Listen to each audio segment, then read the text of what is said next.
What up, guys? We're back again with another reaction to a Late Late Show interview. Now, this one is basically a interview on the two biggest podcasters in the world. Okay, there's two guys. This one is Talking Bollocks, okay, with Terrence Power and Calvin O'Brien. The interview, guys, I don't know why I'm even reacting to this, to be honest, but it's just cool to see the two biggest podcasters in the world, or in Ireland. You know, we have Talking Bollocks, and I think the two Johnnies are the only other podcasts that I really know to be the biggest. I listened to one guy from Mayo. I can't remember his name, bro. Oh, Good News Coming Soon. He's a fire podcast. He says a lot of really sensible, smart stuff. I kind of prefer that type of stuff rather than just pure entertainment and just like absolute nonsense, guys.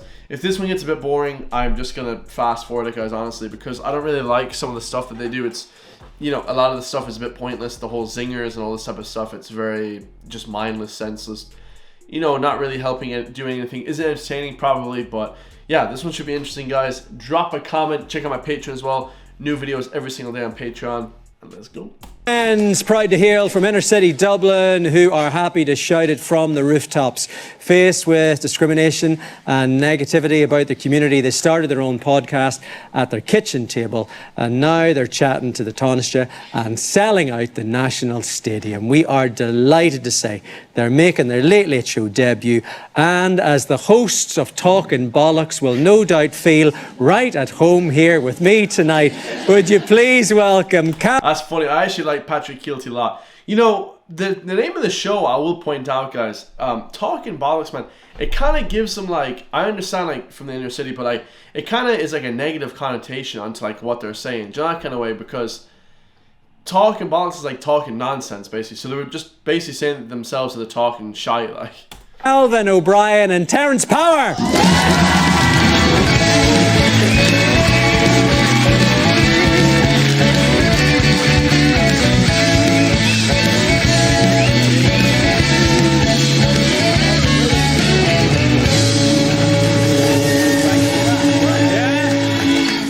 Feel the love, lads. Feel the love. Let's go crack it. Yeah. I was looking for me ma there. Okay, where's your ma? There she is there. There's your ma there. Give us a wave. I Right? rang her last week and told her we're on the Late Late. And she said to me, the only time I ever thought I'd see you on telly was on Crime Call. So thanks, ma. There's still That's gas. time. There's still time.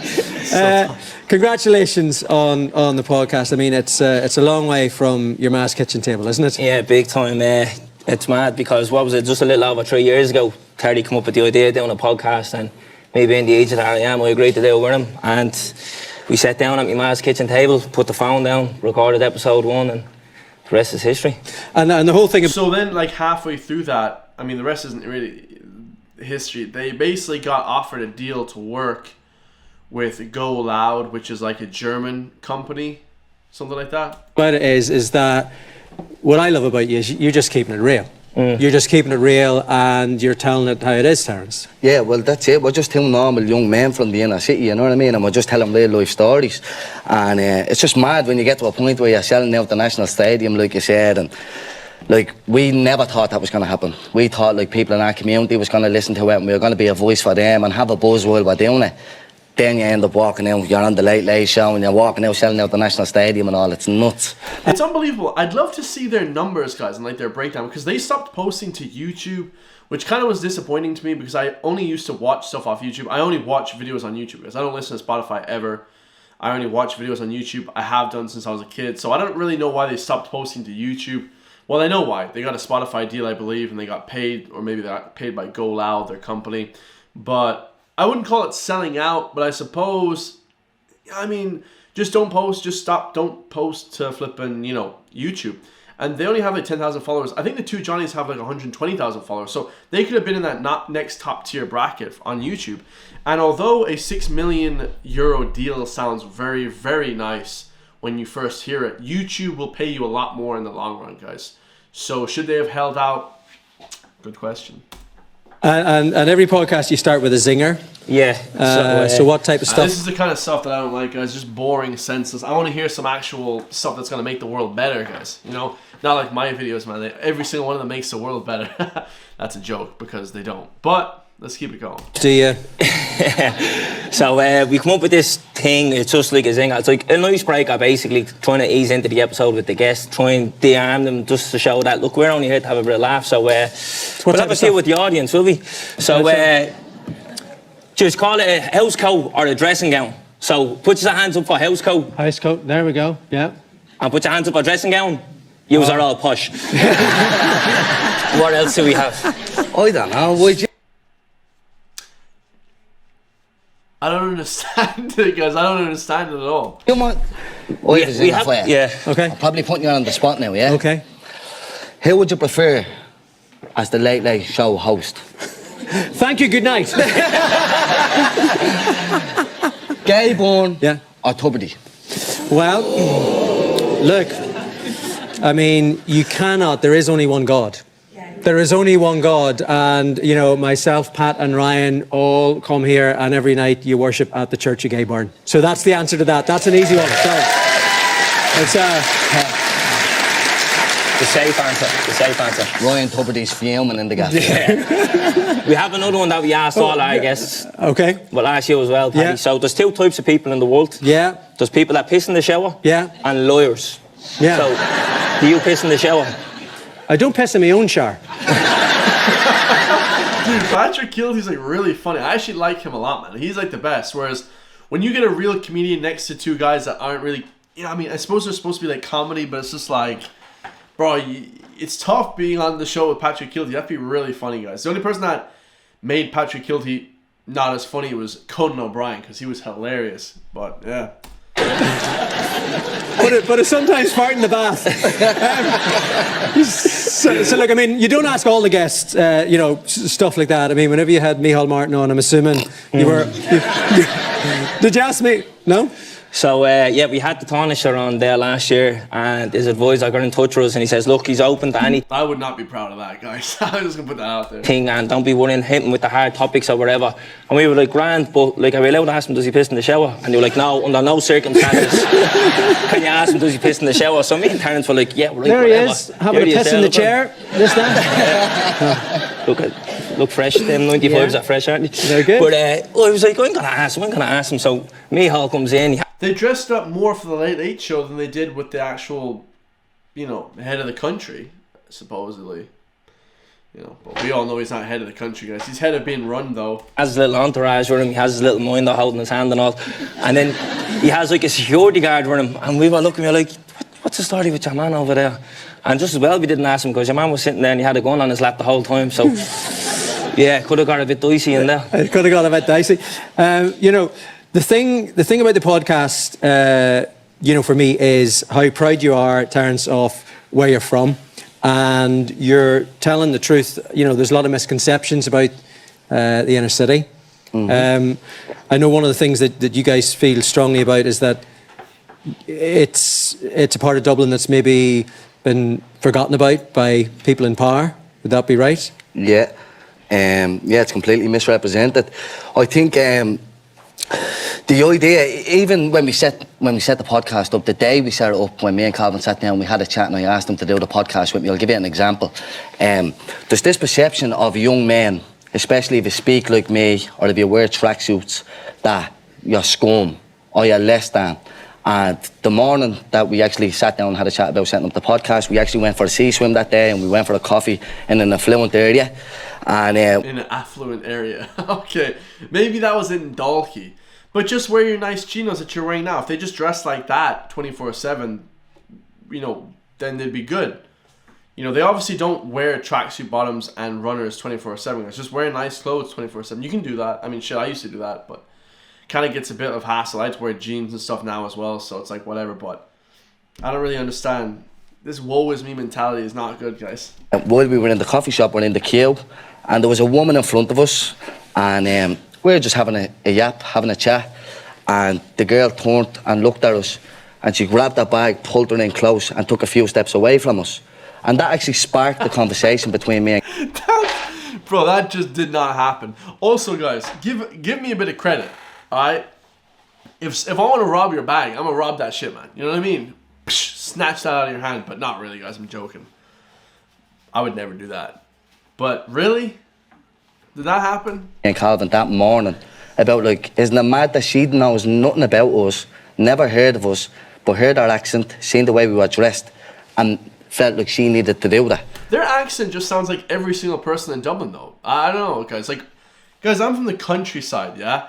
Anywhere else in Ireland, they all just sound the same from Dublin. Not to be insulting, but most people just sound, I know there's some, like, posher areas, but, like, their accent is fine. It's not, like, bad to me. It doesn't sound bad. Like, I don't understand. That's not, I don't say, like, that's her fault. But what I do say is, there's a strong chance that she's not from the inner city, yeah? Because we were in a nice, affluent area, yeah? So, she doesn't know nothing about us, but I would imagine that's a perception from the media or from other people that people that dress like that and speak like that are scum. And what we're trying to do with the podcast is change that narrative, that not everybody from the inner city, or not everybody that dresses like that or speaks like this are scum. How You know, it's funny, like, talking about the dress sense. Guys, when I went to, like, Canada, the US, everyone that dresses with, like, you know, working out gear all the time, they're just, like, seen as, like, really rich and, like, that work out all the time, you know? It's like a cultural thing. But here, for some reason, it's seen as really, like, you know, less than, right? difficult, or how easy has it been, Calvin, to change that perception? It's not. And, like, even, Terence gave an example in public there. You guys are hella serious, man. Having that awkward interaction, because it was awkward. I remember, like, I looked at him, and even the staff in the coffee shop all looking at us to say, like, what's going on here? And, like, we didn't know how to handle it. But even in, like, the corporate world, like, trying to get a job, like, when people look at your address, your fate is already sealed. And I even had interactions, when I came out of college into my first job, I'll never forget going to the Christmas party. And I thought, you know what, I'm at the graduating college, I'm at my first Christmas party, I'm at the making it. And I got pulled aside by a senior member of staff and says, look, you're going to need to tone down your accent if you want to make a fire in this world. What? Because talking like that is only going to get you so far. And I remember thinking, like, who? That didn't happen, guys. You don't know me. You don't know what I do in my day to day. Yeah, you're a senior member in this company, but you don't know how hard I work behind the scenes. Come on. So changing little things like that, yeah, it's going to be a long road, but I think we're doing the right job. Sitting down with people, having these awkward, hard-hitting conversations, but just showing people. Nobody that watches a show called Talking Bollocks thinks that the show is hard or, you know, drama or very hard-hitting questions or very, you know, provocative questions. The only questions that are being asked are, do you urinate in the shower? I mean, that's hardly thought-provoking, right? People that there is a light at the end of the tunnel. Not everybody is a criminal. Not everybody is a danger. And just give people a chance and you'll see their true colours. And yeah.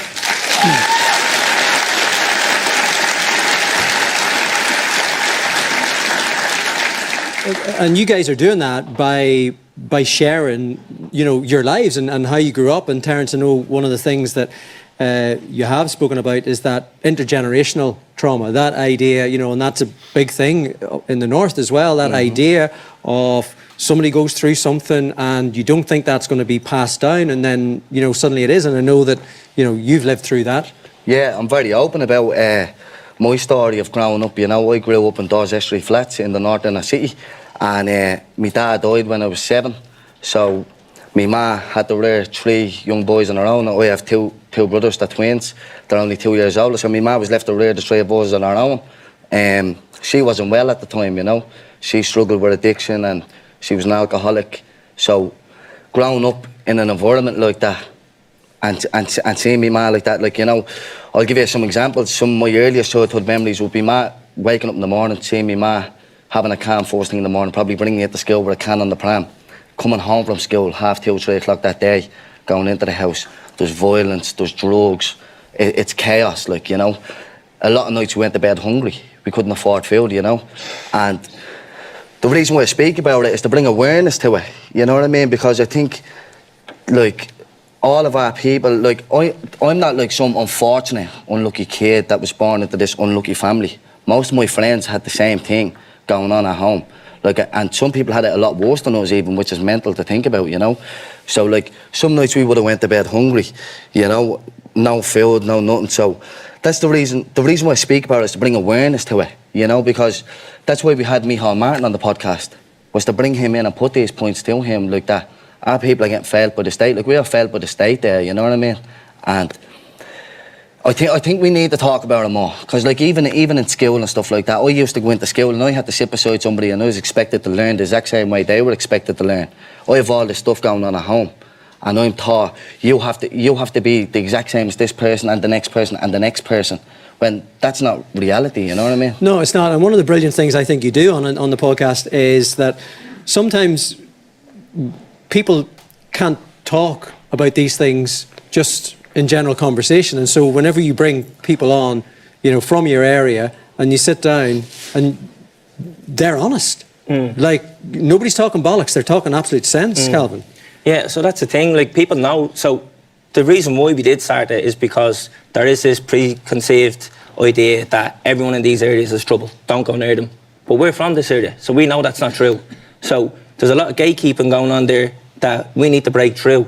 So we broke through with the podcast and we're like, you know what, let's bring on these people who have got these success stories and be that positive role model and show people like, I know that fella, I walked past him, That's really cool. Now he had it this hard growing up and now he's this successful person, or this woman now is leading this and she's winning that, or she's starting her own business or whatever it may be. So we need to show people that, yeah, that is somebody who had a rough growing up, but through perseverance, they got to where they are now. And it's that authenticity that if it's not there, you will be found out, because someone can be like, they're lying, I know how they really have it. So that's why we're open and honest about it. And we highlight our wrongs, but we also promote all the good things that are going on as well. Yeah, I know I kind of slated it at the beginning, but it's actually, yeah, they're actually true guys. They're trying to shed light on the fact that they had a hard life growing up, so they're trying to make it better, and now, you know, they are getting better, I suppose. Yeah, kind of a cool, interesting podcast. I only listened to probably about 10 episodes. I know there's like, 100 episodes now or something like that, but yeah, pretty inspiring, I suppose, for people in the inner city, right? Which I've never actually, I think I've driven by the inner city before, but that's about it, guys. To show people, the idea of if you can't see, you can't be. So we're showing people, like, here it is here in front of you. You know, you're talking there about being honest. You know, the inner city has not got good press recently. You know, you guys are now sort of the voice of a generation. You know, is it difficult whenever people are now asking you for your opinion on stuff like the riots and what's going on? Yeah, so touching on that example, yeah, so the riots, that happened late November last year. It was a Thursday night and we had a live show on the Friday. So the Friday morning, we're waking up, there's a metaphorical cloud over the city, yeah? No one knew how to feel. People were scared to leave their houses. People didn't know what was going on. There was children in hospital fighting for their lives. I'm a father. I was up all night thinking about that and what was happening, the fate of them kids. And then I got a phone call from a news outlet, asked me for a statement of what happened the night before. And I just remember thinking, like, is this what it's come down to? You know what I mean? So my response to that was, I'm as worried about them kids as anybody else. And you want me to have a conversation with you about riots? So we had to face an audience of 2,000 people that night. So what we said there was, there was a lot of hatred and finger pointing going on, but that's not going to help anybody. And an eye for an eye and a tooth for a tooth will leave us all mumbling and blind. So we tried to move on and move past that. And coming together is how we'll persevere.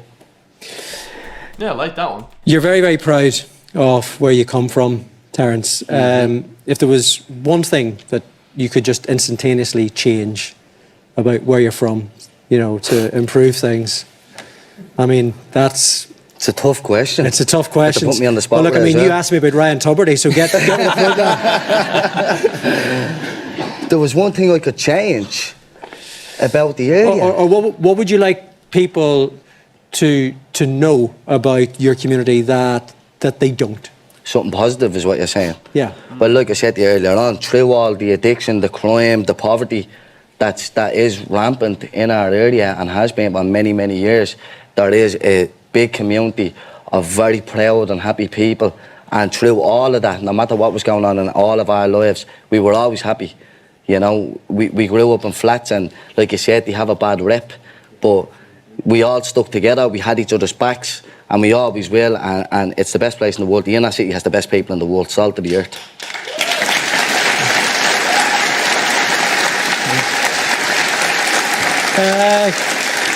Give it up one more time for Calvin and Terence. fella has the jumper on. There you. That's you. That's you in the Better top. there with the jumper on, look at There you go. Jumper. You can catch the Talking Bollocks podcast on the Go Loud app or wherever you get your podcasts now. I didn't even know they had an app, Go Loud app. That's pretty cool. So then you can go watch it there, guys. Go check out the podcast. So, yeah, I didn't even know that they were on the show till somebody linked me. But I didn't even know what to make of that, to be honest, guys. Like, their podcast is kind of different, but it's the only other podcast in Ireland that pretty much, I mean, apart from the two Johnnies, guys, it's the only other podcast that is frequent, like, every single week. So shout out to them, man. And yeah, a lot of people don't like them, a lot of people do like them. Let me know what you guys all think. I think some of their stories are, a bit fabricated or a bit, played up too, but I don't know what to think anymore, guys, honestly. Biggest podcast, guys. I love you all, man. I'll see you guys in the next one. Peace.